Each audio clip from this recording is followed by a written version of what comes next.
On this Monday edition of Newsline at noon, President Park Geun-hye is expected to announce a cabinet reshuffle this week as early as today, following the nomination late last week of her new prime minister. With Seoul and Pyongyang accusing each other of insincerity, hopes are dimming the two Koreas will return to the negotiating table anytime soon. Plus, Greece's left-wing Syriza party sweeps into power, declaring austerity over and promising to renegotiate the country's bailout package with international creditors. These stories and more on Newsline at noon.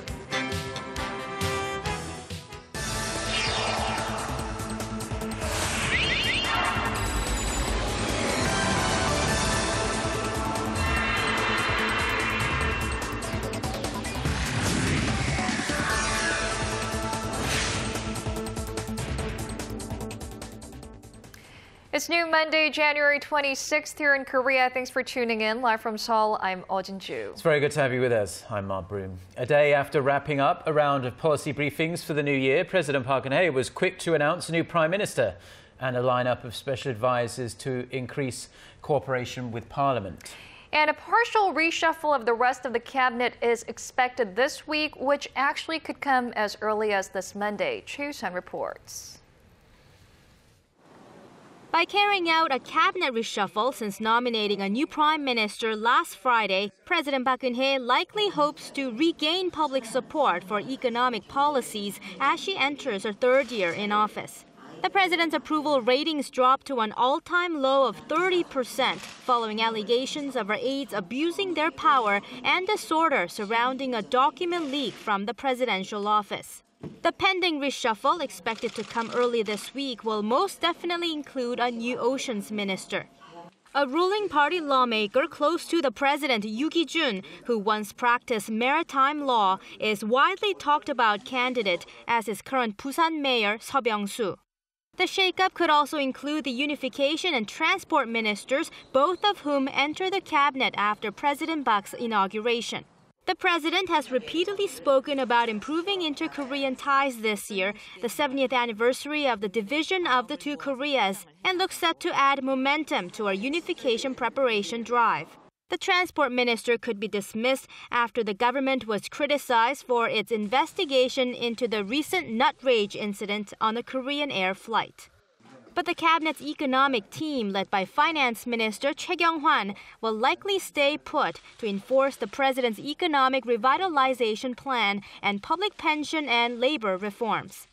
As for the presidential chief of staff Kim Ki-chun, some speculate he could resign sooner than later, as both the cabinet and presidential office shakeups are expected to be completed by next month. Choi Yu-sun, Arirang News. South Korea may have gotten an answer to its proposal for inter-Korean talks made about a month ago. North Korea warned Seoul that it could face severe consequences if it keeps challenging Pyongyang in its approach to improving inter-Korean relations. Park Ji-won reports. North Korea is sending more mixed messages. The National Defense Commission on Sunday warned the South Korean government not to distort or criticize Pyongyang for its approach towards improved inter-Korean relations. It added South Korea could face severe consequences if it continues to challenge North Korea's forward-looking approach, which it said is aimed at strengthening ethnic ties in inter-Korean relations. Pyongyang also criticized the South for allowing civic groups to send anti-Pyongyang leaflets across the border and going ahead with an annual joint military exercise with the U.S. this spring. Pyongyang also characterized Seoul's proposals for dialogue and reunions for war-separate families as rhetoric lacking in sincerity. However, up until Saturday, North Korea's state-run Nodong Sinmun newspaper has emphasized inter-Korean dialogue and negotiations. Earlier this week, the North has said, as this year marks the 70th anniversary of Korea's liberation from Japanese colonial rule, the two Koreas have a duty to use it as an opportunity to boost their relations. Regarding the North's hot and cold approach, experts say Pyongyang is hoping to press Seoul to change its North Korea policies. They add the confrontation will continue until the U.S.-South Korea joint military exercises set for March. Responding to the criticism on Sunday, South Korea's unification ministry called the North's latest threat highly regrettable and urged Pyongyang to accept Seoul's proposal for inter-Korean talks, now almost a month old. And according to reports by Seoul-based Yonhap News on Sunday, South Korean government officials had hopes of resuming inter-Korean dialogue sometime this month. But with the latest threat from the North, they now think the possibility of talks is slim. If the talks don't happen this month, it may be almost impossible for the two Koreas to organize reunions for war-separate families during Lunar New Year's holidays in mid-February. Park Ji-won, Arirang News. Now, after the US blamed North Korea for the hacking of Sony Pictures, diplomatic sources in Washington said the US was considering putting Pyongyang back on its list of state sponsors of terrorism. But a new US report says the chances of that actually happening are slim. Our Connie Kim tells us why. North Korea is not likely to find itself relisted as a state sponsor of terrorism after a new report out of the U.S. suggests that it would do more harm than good for relations with Pyongyang. The U.S. Congressional Research Service says the move would have little economic impact but would hurt international relations. The report also suggests that the North would take the move as a threat to its two-track policy of nuclear and economic development, raising the possibility of a fourth nuclear test or more long-range missile tests. Diplomatic sources in Washington began talking about the possibility of the North being relisted after the cyber attack on Sony Pictures late last year, which the U.S. blames North Korea for and Pyongyang denies having conducted. According to the report, the U.S. has never put a nation on the terror list for a cyber attack. The report also notes that putting Pyongyang back on the terror list would hamper South Korea's current efforts to improve inter-Korean relations. South Korea recently proposed high-level talks and a round of reunions for war-separated families. North Korea was designated a state sponsor of terrorism in 1987 for bombing a Korean Airlines flight, but was removed from the list by the Bush administration in 2008 for complying with efforts to verify its nuclear program. Connie Kim, Arirang News.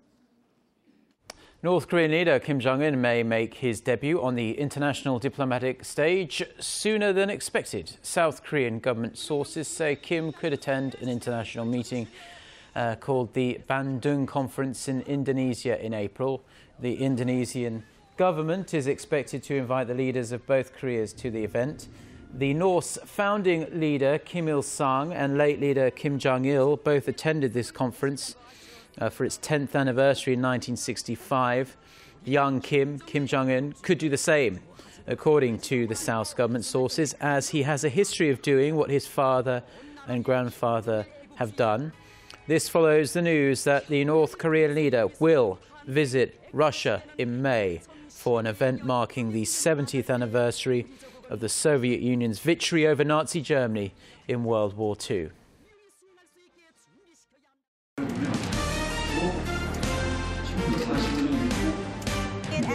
Stay up to date on the latest news out of Korea, connecting to our team of reporters about the issues that matter to Korea.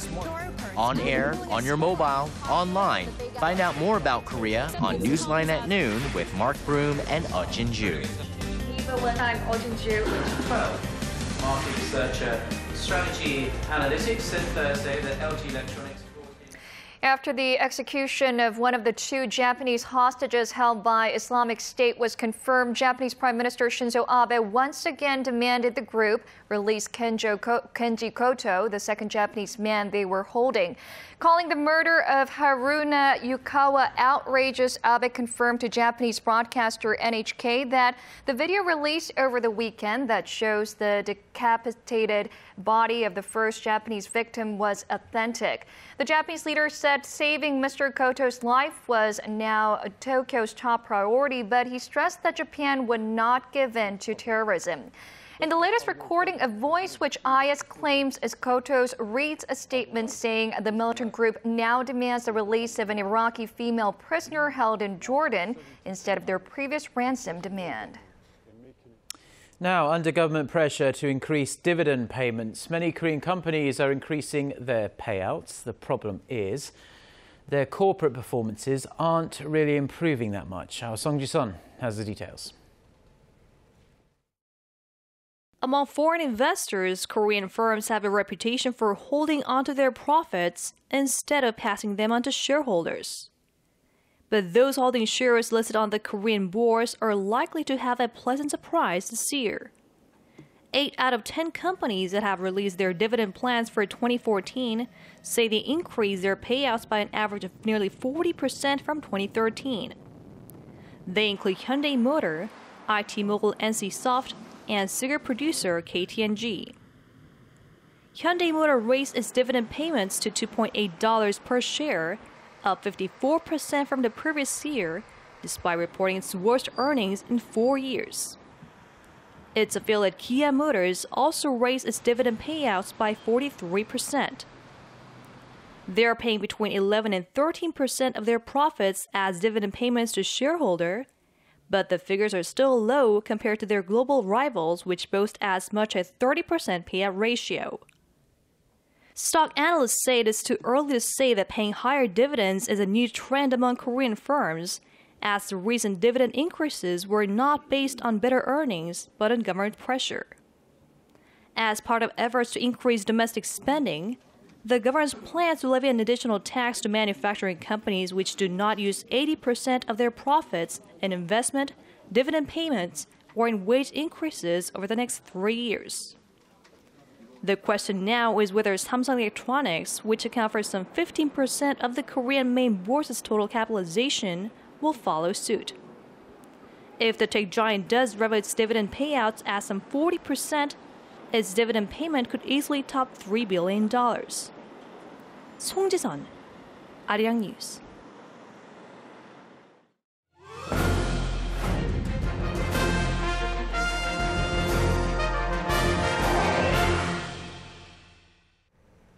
Now, Koreans have gradually become much more adventurous when it comes to trying new beers, leading to a significant rise in beer imports in recent years. Yes, and with the rising popularity of imported brands, local breweries are busy trying to improve the quality of their beers and also trying to expand into overseas markets. Here's our Kim Hyun-bin with this week's Industry Insight.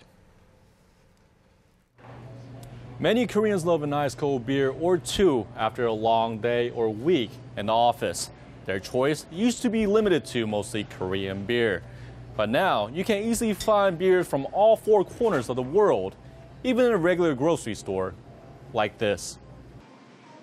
Not too long ago, it wasn't all that common to see imported beers on store shelves in Korea. But in recent years, imports have been swelling. Foreign brands like Asahi, Heineken, and Guinness, to name but a few, are stacked high and wide.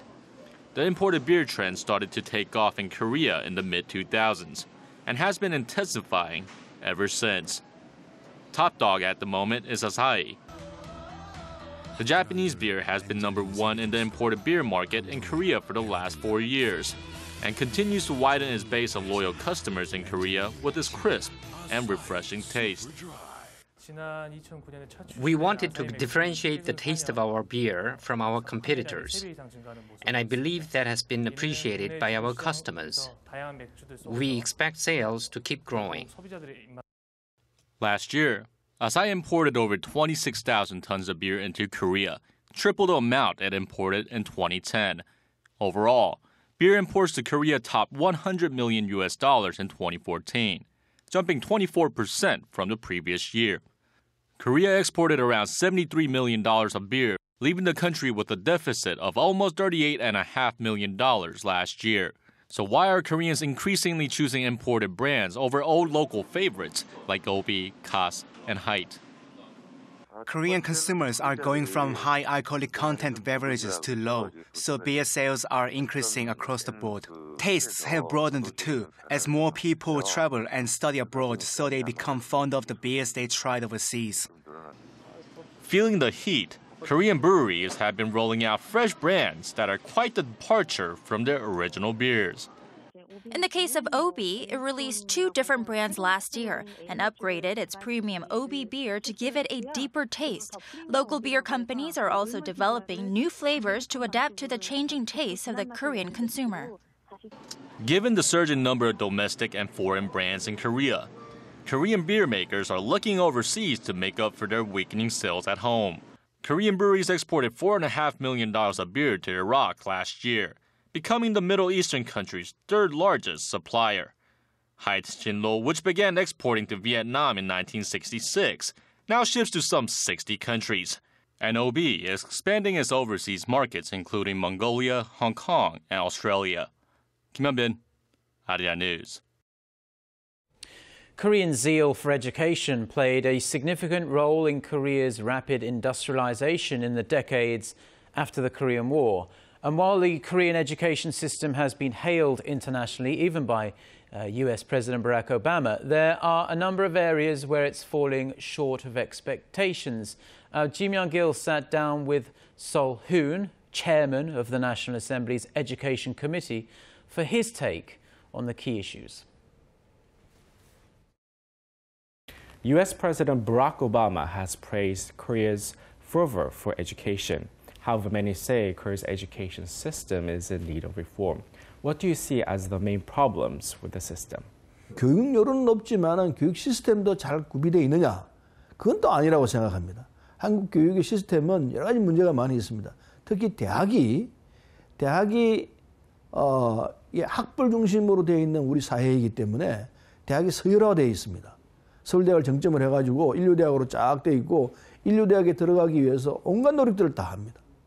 그래서 이제 사교육 문제가 엄청난 사회적 문제로 나와 있죠. 이 문제를 어떻게 극복할 것이냐? 이게 우리가 풀어야 할 교육 문제, 그리고 또 우리 나라의 문제 이렇게 되어 있습니다. You've emphasized improving the public education system, as private tutoring has become a major problem in Korea, with parents spending more than $17 billion on private education every year. So what needs to be done? 지금 우리가 사교육이 어느 정도 규모가 되는지 측정이 잘 안 되는 면도 있어요. 대충 공교육에 저는 그렇게 생각합니다. 공교육의 미니멈 3분의 1은 될 것이다. 공교육 예산에. 뭐 30조냐 40조냐 이런 다툼도 있어요. 그래서 그렇게 엄청난 규모의 사교육에 들어가는 비용이 줄어들고 그 사교육 비용의 일정 부분이 공교육에 투여되기만 한다면은 우리 학교 교육은 정말 정상적으로 돌아갈 것이며 그리고 대통령이 교육으로서 우리 국정 운영을 제대로 하겠다는 계획을 세우면은 국민들이 따라갈 거라 봅니다. Let's talk about the education standards at Korea's universities and higher education. Do you think these institutions are providing quality education, and why or why not? 우리나라의 이 대학들이 갖고 있는 이 조건들을 살펴보면은 서울대학만 하더라도 좋아요. 이를테면 대학 각 대학마다 대학 평가하는 내용들이 있는데 그 내용들을 보면 뭐 대체로 50위 안에 들어가는 서울대학을 대학원 중심 대학으로 바꿔놓으면은 학벌 위주의 이 우리 사회에 있는 정점이 무너지면서 이게 좀 다른 형태의 그 대학 서열화가 정리될 것 아닌가. 그리고 전국에 있는 국립대학들이 다 같이 한 틀로 묶여내는 이를테면 파리에 있는 대학들처럼 이렇게 정리를 해내면은 적어도 대학 서열화 그리고 학벌 위주 사회가 깨지는 단초는 될 것 아닌가. What are your short and long-term goals as the chairman of the Parliamentary Committee for Education, Culture, Sports and Tourism? 단기적인 내년도 문제부터 해서 이 수능 문제를 정비해서 대학이 제대로 된 이 학생들을 뽑을 수 있게끔 시스템을 만들어주는 것이고 장기적으로는 아까 말씀드린 대로 교육을 통해서 이 대한민국을 세계 속의 대한민국을 이끌어내는 이 시스템을 찾아내는 국민 동의하에 찾아내는 이 작업을 해야 할 거 아닌가 하는 생각을 해요. Now, moving on, Chinese authorities have implemented a measure that requires the country's video streaming websites to get licenses to show foreign films and TV series. And considering that Korean dramas and TV shows have become immensely popular in China largely because of these websites, the new regulation is forcing Korean entertainment firms to rethink their marketing tactics. Son Jung-in reports. This is one of the many Korean dramas that have been a huge success in China. Chinese viewers were able to watch them almost immediately after their release in Korea, but it could be a different story 2 months from now. According to a new regulation from China's media watchdog, video streaming sites will need to get publication licenses for imported films and TV series from the end of March. The regulation aims to filter out TV shows with satirical, cruel, or lewd elements, but even if they are approved, it will take at least 6 months to get the license. All foreign dramas or movies should be registered by March 31st in order to be broadcast on video streaming sites. Video streaming websites have been a staple provider of Korean TV dramas for Chinese fans, as they can be watched on PCs or mobile devices.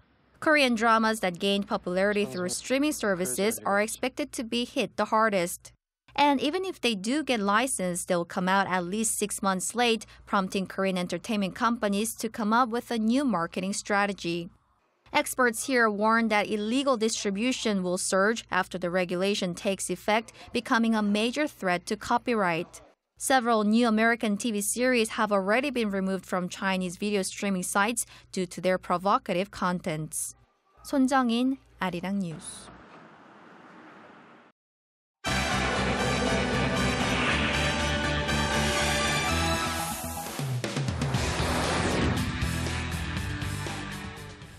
Let's get a check now on the global headlines. We're following this Monday lunchtime in Seoul. For that, we turn to Eunice Kim at the News Center.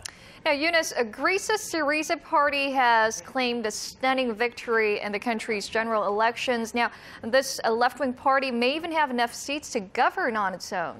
Yeah, that's right, Jin-joo. Some analysts are calling the win a political earthquake for Europe, as the party wants to renegotiate the terms of its EU bailout and also wants Greece out of the Eurozone. Kim Ji-yeon has the details. Greece's anti-austerity Syriza party swept to a convincing victory in Sunday's snap elections, throwing the country's future in the Eurozone into question. However, it remains unclear whether the party has won enough seats to govern on its own or whether it will have to seek support from other parties. That might not be clear until Monday evening local time or even later, depending on when all the votes are counted. Outgoing Prime Minister Antonia Samaras conceded a matter of hours after exit polls showed an overwhelming win for Syriza. The Greek people have spoken and we all respect their decision. My conscience is clear. I took over a country on the edge of catastrophe. I had to handle hot coals. Most people said we wouldn't make it, but we did, and we avoided the worst. Samaras says austerity measures has set the foundation to pull Greece out of its fiscal crisis. But Syriza's win is expected to signal Greece leaving the Eurozone, dropping the euro, and will set up a showdown with Greece's international creditors. Party leader Alexis Tsipra's main campaign pledge was to undo many of the reforms the outgoing government carried out to keep Greece afloat. Greek people will regain social cohesion and dignity. And the message is that our common future in Europe is not the future of austerity. It's the future of democracy, solidarity and cooperation. Greece's debt topped $369 billion last year. Its unemployment rate stands at 26%, and a third of the population live under the poverty line. Syriza needs to win a majority of the 300 parliamentary seats to form a government on its own. Kim Ji-yeon, Arirang News. On to other news now. President Barack Obama today will become the first American president to attend India's Republic Day celebrations after the first day of his 3-day visit saw significant progress in relations between the two countries. He and First Lady Michelle Obama are in India as guests of honor on the invitation of Prime Minister Narendra Modi.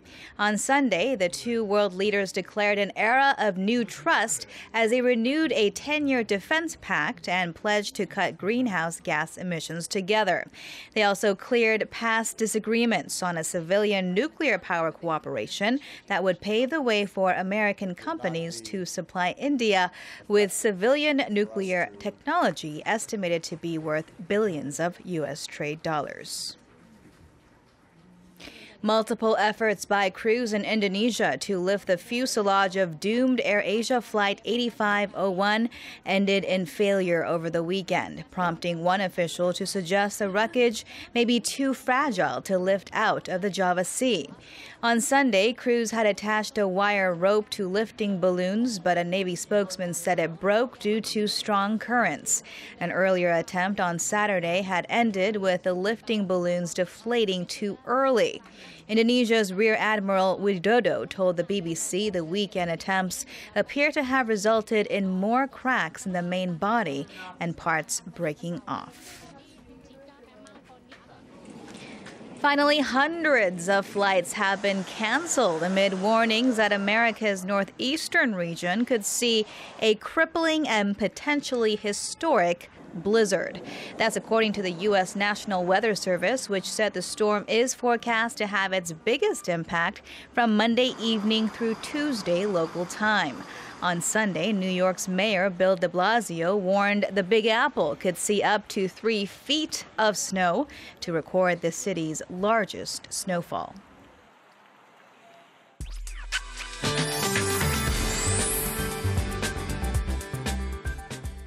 The rain has let up and the clouds are moving out from the peninsula, but we still have a lingering fog from this morning, cutting the visibility. So if you plan to hit the road soon, drive with extra caution.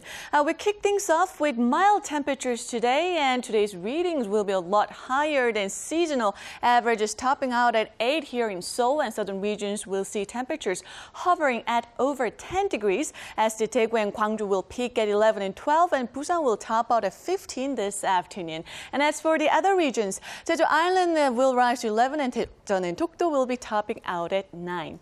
That's all for the weather. Back to you, Mark and Jin-joo in the studio. Thank you very much, Jion, for the weather. And those are the stories we're following at this hour. Have a great day, and we'll see you back at the same time on Tuesday. Goodbye.